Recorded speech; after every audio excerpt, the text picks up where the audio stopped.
નમસ્કાર મિત્રો, હું શ્રીમાળી તૃપ્તિ ફરી એકવાર તમારું સ્વાગત કરું છું આજના તદ્દન નવા વિડીયોમાં। આજના આ વિડીયોમાં ફરી એકવાર આપણે વન લાઇનર ક્વેશ્ચન આન્સર જોવાના છીએ આપણી આવનારી લેબ ટેકનિશિયનની પરીક્ષા માટે। પણ આજે આપણે હેન્ડ રિટન મટીરિયલ લઈને આવ્યા છીએ, તો વિડીયો ખૂબ જ ઉપયોગી બની રહેવાનો છે। તો ચાલો ફટાફટથી આજનો આપણો પહેલો પ્રશ્ન જોઈએ। What is the study of evolutionary relationship between species called, એટલે કે એવી સ્ટડી કે જેમાં આપણે રિલેશનશિપ્સ જે છે બંને સ્પીસીસ વચ્ચેનું એ જોતા હોઈએ તો એને ફાઇલોજેની કહેવાય, phylogeny. Who first used the term evolution in scientific context, તો જે સાયન્ટિફિક કોન્ટેક્સ છે એની અંદર ફર્સ્ટ વખત ઇવોલ્યુશન ટર્મ યુઝ કરનારા જે સાયન્ટિસ્ટ છે એ હતા હર્બર્ટ સ્પેન્સર। આજના બધા જ જે આપણા આ વન લાઇનર જે છે એ બધા અંગ્રેજીમાં જ રહેવાના છે। ત્રીજો પ્રશ્ન જોઈએ। The evolutionary process that leads to the formation of new species is called speciation. Okay, એને સ્પેસિએશન કહેવાય કે એવું ઇવોલ્યુશન કે જેની અંદર પ્રોસેસ જે છે એ નવી સ્પીસીસના ફોર્મેશનને લીડ કરતી હોય, તો આપણે અહીં કનેક્ટ કરી શકીએ સ્પીસીસથી સ્પેસિએશન। નવી સ્પીસીસનું ફોર્મેશન થાય છે એને આપણે સ્પેસિએશન કહીએ છીએ। પછીનો પ્રશ્ન છે the idea that life comes only from pre existing life is called, એટલે કે જે પ્રી એક્ઝિસ્ટિંગ લાઈફ છે, પહેલાં જે જીવન હતું એમાંથી જ નવું જીવન આવ્યું, તો આ જે આઈડિયા છે એને બાયોજીનેસિસ કહેવાય। શું કહીશું? બાયોજીનેસિસ। પછીનો પ્રશ્ન the theory that life came from outer space carried by cosmic dust or meteorites is known as, તો જે એક થિયરી છે કે જે લાઈફ છે એ સ્પેસમાંથી આવી છે, અંતરિક્ષમાંથી આવી છે, જે કોસ્મિક ડસ્ટ અને મેટિયોરાઇટ્સના સ્વરૂપમાં અહીં આવી છે ધરતી ઉપર, તો એ જે થિયરી છે એને આપણે પેન્સપેર્મિયા કહીએ છીએ। પેન્સપેર્મિયા કે અંતરિક્ષમાંથી જીવન આવ્યું છે, તો એ એવી એક થિયરી છે એને આપણે પેન્સપેર્મિયા કહીએ છીએ। ઓકે, જો તમારે આ પીડીએફ જોઈતી હોય તો હું તમને ટેલિગ્રામ ઉપર અવેલેબલ કરાવી દઈશ, પણ જો તમે આ વિડીયો આખો જોઈ રહ્યા હોય, તમને લાગે કે તમને મદદરૂપ થઈ રહ્યો છે, તો પ્લીઝ અમારી આ ચેનલને સબસ્ક્રાઈબ કરો અને આ વિડીયોને જરૂરથી લાઇક કરજો। અમારે ખૂબ ઓછા લાઇક્સ હોય છે, બધા જ વિડીયો ઉપર વ્યૂઝ આવી જાય છે પણ લાઇક તમે નથી કરતા, તો પ્લીઝ વિડીયોને લાઇક કરો અને અંત સુધી જરૂરથી જુઓ, અને મદદરૂપ લાગે તો પ્લીઝ તમારા મિત્રો સાથે શેર જરૂરથી કરજો। તો પછીનો આપણે આજનો ક્વેશ્ચન જોઈએ। Which scientist supported the theory of panspermia, panspermia જે છે થિયરી એ કયા સાયન્ટિસ્ટે સપોર્ટ કરી, તો એ હતા સ્વાન્ટે એરહેનિયસ। સ્વાન્ટે એરહેનિયસે સપોર્ટ કરી જે આ પેન્સપેર્મિયા એટલે કે અંતરિક્ષમાંથી જીવન આવ્યું છે એ થિયરીને। પછીનો પ્રશ્ન according to chemical evolution life originated approximately how many years ago, આ પણ એક ઇવોલ્યુશનનો પ્રકાર છે કેમિકલ ઇવોલ્યુશન, ઓકે, જેને આપણે મોડર્ન ઇવોલ્યુશન પણ કહી શકીએ છીએ। તો જે આ ઇવોલ્યુશન છે એ કેટલા વર્ષ પહેલાં થયું, તો એ 3.5 બિલિયન યર્સ અગો થયું હતું chemical evolution, 3.5 billions year ago. પછીનો પ્રશ્ન according to panspermia what was the carrier of life to earth, okay, panspermia એટલે કે અંતરિક્ષમાંથી જીવન આવ્યું છે, તો જે આ પેન્સપેર્મિયા છે એના મુજબ કે કયા સ્વરૂપે લાઈફ જે છે એ ધરતી ઉપર આવી, તો એ હતું મેટિયોરાઇટ્સ અને કોસ્મિક ડસ્ટ। ઓકે, બે સ્વરૂપ હતા, મેટિયોરાઇટ્સ એન્ડ કોસ્મિક ડસ્ટ, એ સ્વરૂપે કહે છે કે જીવન ધરતી ઉપર આવ્યું। પછીનો પ્રશ્ન છે હુ પ્રપોઝ ધ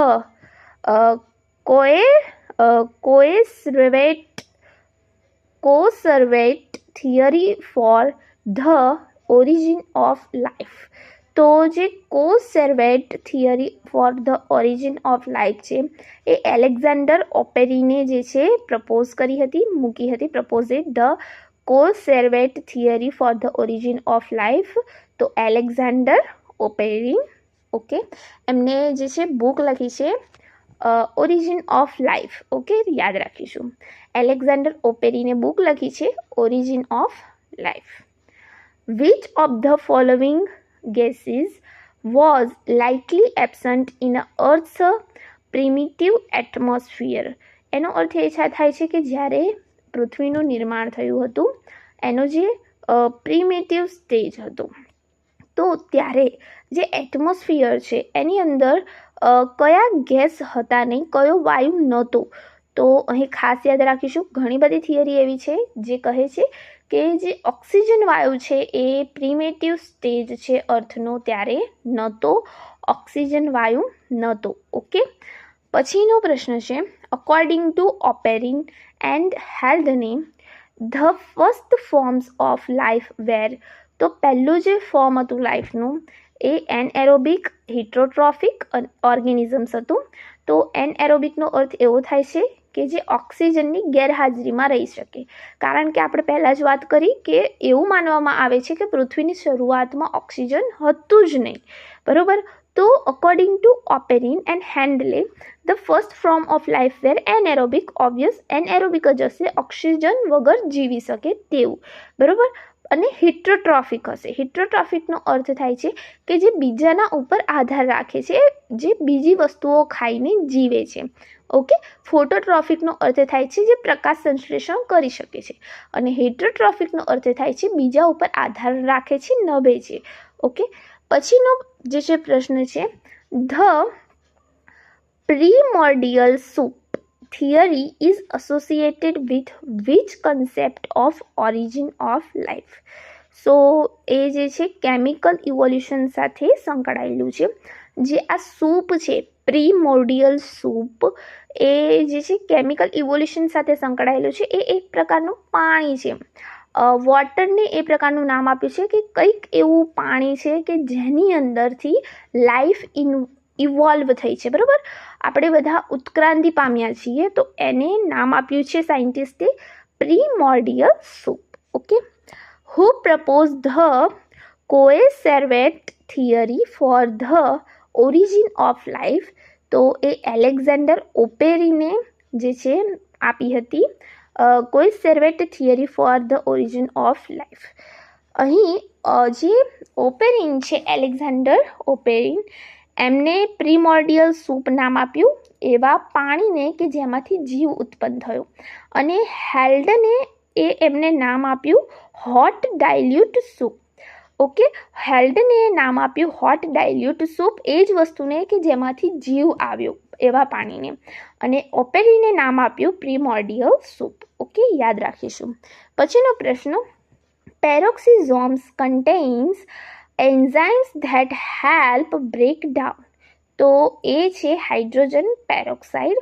ઓકે, પેરોક્સિઝોમ જે છે એ લીવરની અંદર એનું ખાસ કાર્ય હોય છે, ડિટોક્સિફિકેશન કરવાનું કાર્ય કરે છે જે છે પેરોક્સિઝોમ છે એ. તો એની અંદર જે એન્ઝાઇમ છે જે ખૂબ જ જરૂરી છે એ છે હાઇડ્રોજન પેરોક્સાઇડ. આપણે એ વસ્તુ ખાસ યાદ રાખીશું કે પેરોક્સિઝોમ જે છે એ ફક્ત ને ફક્ત યુકેરિયોટિક સેલમાં જોવા મળે છે, એટલે કે જે સુકોષ કેન્દ્રીય કોષ છે એની અંદર જોવા મળશે, એટલે કે પ્રોકેરિયોટિક સેલમાં જોવા મળતા નથી. પેરોક્સિઝોમ તમને પ્લાન્ટ્સમાં પણ જોવા મળશે અને જે એનિમલ સેલ છે એની અંદર પણ જોવા મળશે. જે હાઇડ્રોજન પેરોક્સાઇડ છે એનું બ્રેકડાઉન કરે છે H2O2નું. ઓકે, તો the key enzyme present in a peroxisomes responsible for breaking down hydrogen peroxide is catalase. યાદ રાખીશું. Peroxisomes play a key role in which process in a plants. તો પ્લાન્ટ્સની અંદર પણ પેરોક્સિઝોમ આવેલા છે, આપણે વાત કરી એમાં પણ એ હાઇડ્રોજન પેરોક્સાઇડનું કેટાલિઝ જ કરે છે, એન્ઝાઇમ કેટાલિઝની મદદથી એનું બ્રેકડાઉન કરે છે. તો જે પેરોક્સિઝોમ છે એ પ્લાન્ટની અંદર આવેલા હોય છે. તો એક પ્રોસેસ છે ફોટો રેસ્પિરેશન કરીને. ઓકે, ફોટો રેસ્પિરેશનમાં એનો ખૂબ જ અગત્યનો ભાગ હોય છે, મહત્વપૂર્ણ રોલ હોય છે. H2O2નું ત્યાં એ બ્રેકડાઉન કરે છે અને CO2ને મુક્ત કરે છે. તો ફોટો રેસ્પિરેશન. પછીનો પ્રશ્ન, પેરોક્સિઝોમ્સ ઓરિજિનેટેડ ફ્રોમ, તો એન્ડોપ્લાઝમિક રેટિક્યુલમ છે એની અંદરથી ઓરિજિનેટ થયેલા છે, બનેલા છે peroxisomes. Okay, which type of lipids are synthesized in peroxisomes? તો પ્લાઝ્માલોજિન્સ કરીને જે લિપિડ્સ છે એ પેરોક્સિઝોમની અંદર સિન્થેસાઇઝ થાય છે, plasmalogens. tRNA carries anticodons and amino acids. Okay, tRNA જે છે ટ્રાન્સફર RNA, તો એ એન્ટીકોડોન્સ જે છે એ અને એમિનો એસિડ્સ કેરી કરે છે. Each tRNA binds to one amino acid, એક એમિનો એસિડ સાથે બાઇન્ડ થયેલું હોય છે. A codon can be found in a mRNA માં જ આપણને જે છે કોડોન જોવા મળશે મેસેન્જર RNA ની અંદર. The start codon codes for, okay, આપણને ખબર જ છે મિથિયોનિન માટે સ્ટાર્ટ કોડોન જે છે એ કોડ્સ કરે છે મિથિયોનિનને. Which RNA helps in mRNA splicing? તો snRNA. 3 પ્રોસિજર છે પ્રી mRNA છે જે મેચ્યોર નથી RNA અને મેચ્યોર કરવા માટેની પ્રોસિજર હોય છે. તો એની અંદર 3 સ્ટેપ્સ હોય છે. ઓકે, તો એની અંદર એક સ્ટેપ હોય છે સ્પ્લાઇસિંગનો. તો જે આ સ્પ્લાઇસિંગ છે એની અંદર જે કહ્યું આપણે આગળ વાત કરી કે પ્રી મેચ્યોર RNA હશે તો એની પાસે છે ને 2 કોડોન હોય છે, એક્ઝોન્સ હોય છે અને ઇન્ટ્રોન્સ હોય છે. તો એમાંથી એક્ઝોન્સ જે હોય છે એને એ બહાર કાઢી દે છે કારણ કે એ જે છે નોન કોડિંગ રીજન હોય છે. તો ફક્ત ને ફક્ત ઇન્ટ્રોન્સ રાખે છે. તો એ જે પ્રોસિજર છે એને સ્પ્લાઇસિંગ કહેવામાં આવે છે. તો જે snRNA છે એ mRNA સ્પ્લાઇસિંગમાં હેલ્પ કરે છે. Okay, a mature mRNA is single standard. આપણને ખબર જ છે કે જે મેચ્યોર mRNA છે એ સિંગલ સ્ટાન્ડર્ડ હોય છે, એક જ સ્ટ્રાન્ડ હોય છે. DNA ડબલ સ્ટાન્ડર્ડ હોય છે. One gene one enzyme hypothesis was proposed by, તો એ બિડલ એન્ડ ટેટમે આપી હતી કે 1 જીન છે તો એના માટે 1 એન્ઝાઇમ જ હોય છે. તો એ હાઇપોથિસિસ આપી છે બિડલ એન્ડ ટેટમે. What links genes to phenotypes? Okay, phenotypes એટલે કે જે બહારનો દેખાવ છે આપણો એને આપણે ફિનોટાઇપ્સ કહીએ છીએ. તો ફિનોટાઇપ્સ જે છે જીન્સ જે છે જીન્સ એ શરીરની અંદર આવેલા છે. તો એની અંદર જે હોય છે એને જીનોટાઇપ્સ કહેવાય છે, અંદરનું જે છે એ. અને જે બારી દેખાવ છે એને આપણે ફિનોટાઇપ્સ કહીશું. ઓકે, જે મારું બહારનું એપિયરન્સ છે એને હું ફિનોટાઇપિક કહીશ. તો જે જીન્સ છે, હવે જીન્સ જેવા હોવાના, ધારો કે મારી પાસે મારા મમ્મી પપ્પાના જીન્સ છે તો જે એ જીન્સ જેવા હોવાના એવો જ મારો બહારનો દેખાવ હોવાનો, એટલે કે મારા મમ્મી પપ્પા જેવો. પણ એ જે છે એ વસ્તુ જે છે એ લિંક કોણ કરે છે કે જીનના ઉપરથી બહારનો દેખાવ આવે, તો એ લિંક કરે છે proteins. Okay, The process of converting genetic code into protein is translation. Okay, કોઈ જીનેટિક કોડ છે એને આપણે પ્રોટીનની અંદર કન્વર્ટ કરીએ છીએ તો ટ્રાન્સલેશન કહેવામાં આવે છે. એવું પણ પૂછાઈ શકે કે જે ટ્રાન્સલેશનની એન્ડ પ્રોડક્ટ છે એ કયું હોય છે, તો પ્રોટીન હોય છે. રાઇબોસોમ્સ આર મેડ ઓફ, શાના બનેલા છે? પ્રોટીન અને RNA બનેલા છે, રાઇબોસોમલ RNA.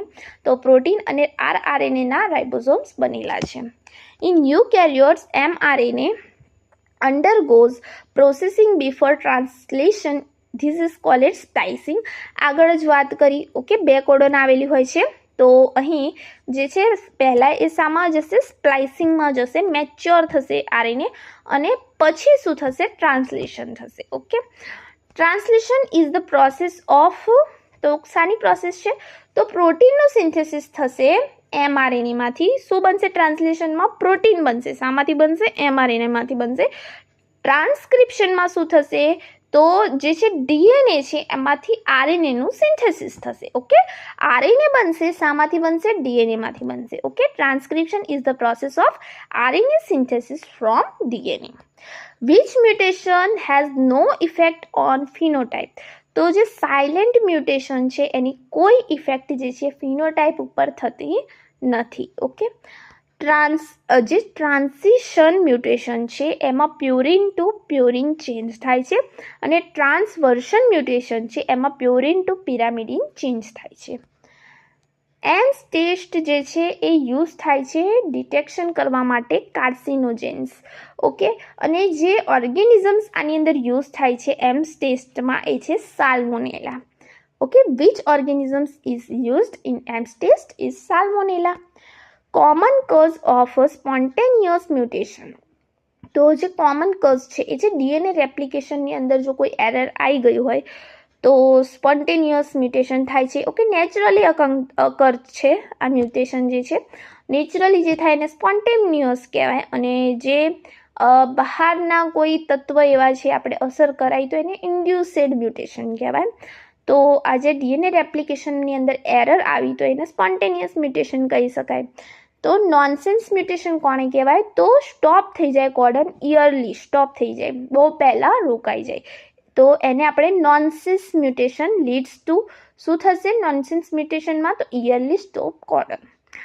Enzyme specificity is mainly due to active site shape. એન્ઝાઇમની પાસે એક એક્ટિવ સાઇટ શેપ હોય છે, તો જે સ્પેસિફિસિટી હોય છે enzyme specificity is mainly due to active site shape. એના એક્ટિવ સાઇટ શેપના લીધે હોય છે. Enzymes are proteins, we know that. Okay, which form of DNA has a zigzag backbone? So it is Z DNA. Okay, Z ડીએનએમાં zigzag backbone છે, તો એ છે Z DNA. The most common form of DNA is B DNA. Okay, આપણા બધાની અંદર કયો DNA છે? તો B DNA. એન્જિયોસ્પર્મ્સ R divided into, તો બેમાં ડિવાઈડ થયેલા છે, મોનોકોટ્સ એન્ડ ડાયકોટ્સ. શુદ્ધ ગુજરાતીમાં કહીએ તો એકધડી અને દ્વિદળી. તો અહીં આપણો આ સરસ મજાનો વિડીયો પૂર્ણ થાય છે. થોડી ઘણી ભૂલ થઈ હોય તો ક્ષમા કરજો. આશા રાખું છું કે તમને આજનો આ વિડીયો મદદરૂપ થઈ રહેશે. જો વિડીયો ગમ્યો હોય તો વિડીયોને લાઇક કરો, તમારા મિત્રો સાથે શેર કરો, અને જો અમારી આ ચેનલ પર નવા હોય તો પ્લીઝ આને સબસ્ક્રાઈબ કરવાનું ના ભૂલશો. Thank you friends. Keep watching, keep learning.